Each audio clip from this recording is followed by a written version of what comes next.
You know, we've all had instances in our lives that may have happened a long time ago, but it had an effect on us, and that we'll never forget what those things are, or the conversation, or whatever it was.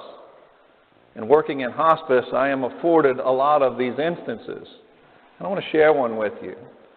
And I'm going to say it was probably about 9 years ago, not long after I started working in hospice, I went to visit a patient. And the son let me into the house and brought me to his mom's bedroom.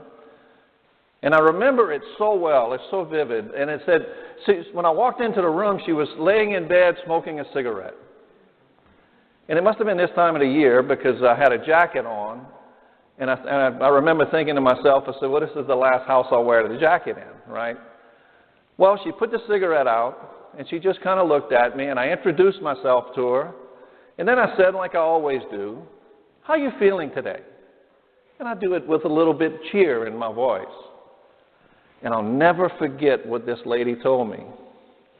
She looked at me with the most serious face, and she says, well, I have the same cancer Al Copeland had.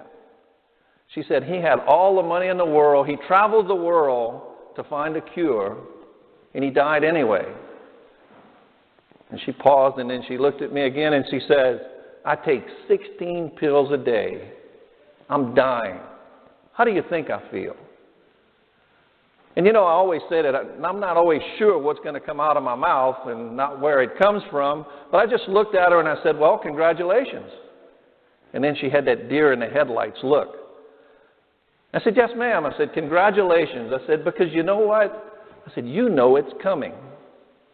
I said, when I left my house this morning, I'm not guaranteed to make it back.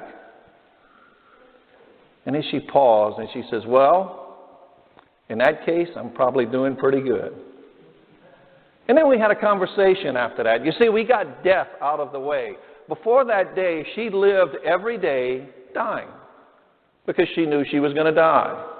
She was preparing to die.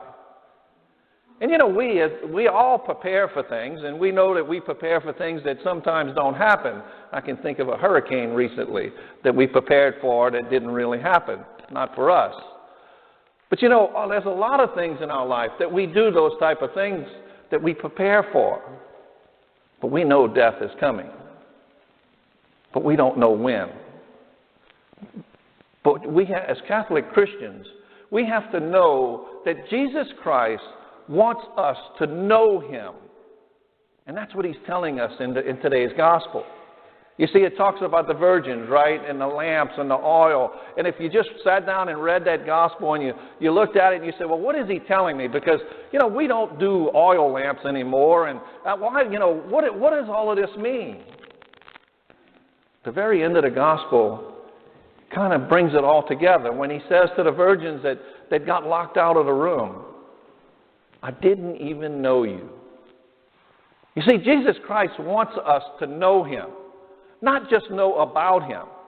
You see, the first 5 virgins, the ones who had the extra oil, they had everything they needed, knew who the bridegroom was. The 5 that didn't bring Him only knew about the bridegroom. You see, Jesus Christ wants us to know Him on a different level. You see, people will tell you that you have to have a personal relationship with Jesus Christ. Well, I don't believe that.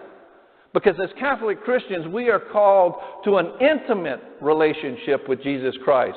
How can you say that it's a personal relationship when we receive His body and blood in the Eucharist? He's calling us to that intimate relationship. He's calling us to know Him, not just know about Him. He's calling us to know how much we need Him every day in our lives. He's calling us to know and to have that conversation with Him every day and to put Him first. One of the phrases I heard a long time ago, and it still blows me away every time I think about it, is to always remember that Jesus loved you first. And He's calling us to love Him back. I listened to a talk a while back, and the priest was saying about the 23rd Psalm, and he says, you know, he asked the question, he says, do we know Jesus, or do we just know about Jesus? He said, because if we know Jesus, when we walk through that dark valley, and we will walk through that dark valley, he said, we won't fear evil. But if we only know about him, we will fear that evil.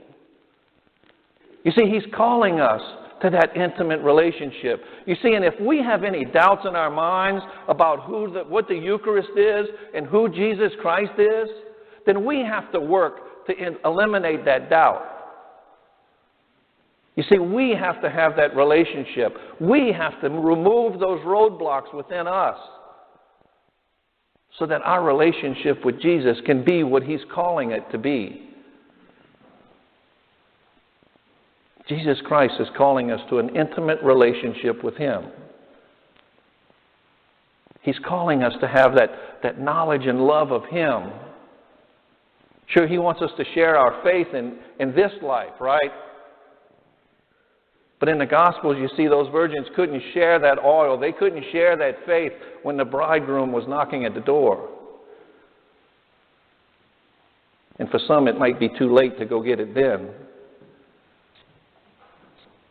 You see, that patient moved away. After a few times that I visited her, she moved to Dallas with her daughter because her daughter could take better care of her.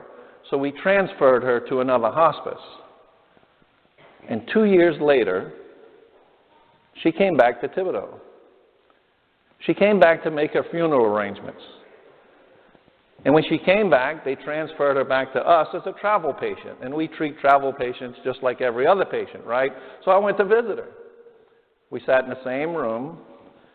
She was actually sitting on the same bed, and I reminded her of the conversation we had 2 years before. And she said, you know what? I do remember that. And her perspective on life was different from that day. She stopped dying every day because she had 2 extra years. See, Jesus Christ is calling us to live a life of faith, to live our life that we know who he is in our lives and that people can see it in us. He's challenging us to grow in deeper relationship with him through our knowledge of him, but not just about him. Our knowledge of who he really is. Are we ready to take on that challenge? Are we ready to allow ourselves to deepen our faith in who Jesus Christ really is and really and truly know him?